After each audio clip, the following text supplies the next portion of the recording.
So here's some basics and then off we'll go. The law of attraction is the powerful law that acknowledges the vibrational frequencies of all things, physical and not. And by not we mean things that you can't translate through your physical senses. You can't see it, hear it, smell it, taste it, touch it, but it's still there.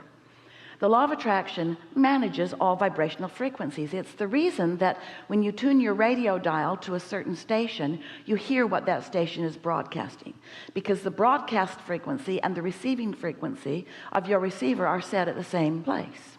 So you're that way with everything in the universe. Every person, every thought, every idea, every aspect of everything has a frequency. And when you focus into being and add emphasis to, sort of solidify a frequency.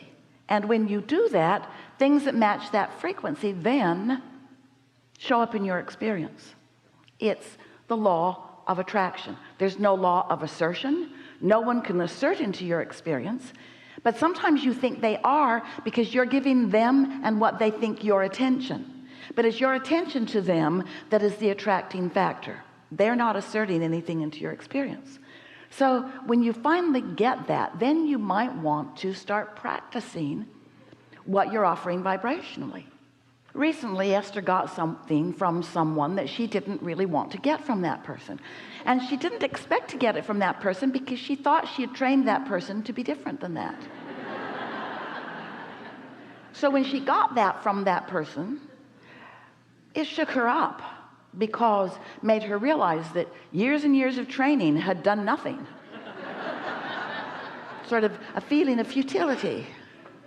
And then as she was in bed that night, she was thinking about it, and she wasn't really blameful toward that person as much as she was unhappy about how things had been going. And then a very clear thought in response to her finally very clear question came into her mind. And the thought was, hold the phone, wait a minute. There is no law of assertions. It's all attraction. So that means that person didn't assert anything into my experience. I attracted it. Oh, crap. That again. Hey, Abraham, I'm getting pretty tired of being responsible for each and everything that happens to me. And can't somebody else take responsibility for anything? Well, maybe they can, but it's not up to you to demand it, and every time you try, you get out of whack. So Esther concluded, after thrashing about for a few hours in the night, if there really is only attraction, then I did attract this. And then she realized that she was trying to control with her words while she was attracting something different. In other words, if I'm getting this, I must be expecting it. I must be expecting that.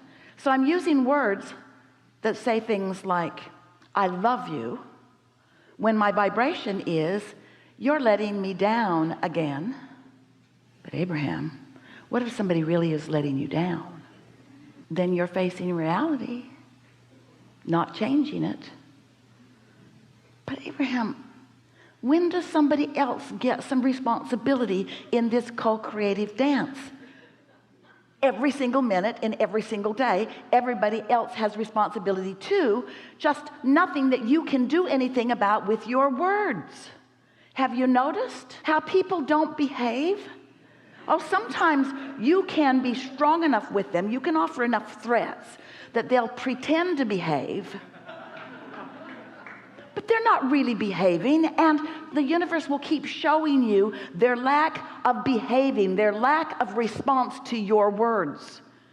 So finally you have to own it, that you attracted that even though you didn't want it. So the way you feel is about your own push-pull. My words say I love you. My vibration says you're letting me down. My words say you're doing a really good job. My vibration says, oh, you could do so much better.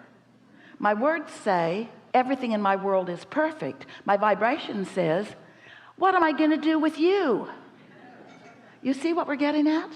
If there's anything that's wonky in your vibration, and there is, and it's okay. If there's anything that's wonky in your vibration, this is what we're wanting to say to you. It hasn't got anything to do with anybody else.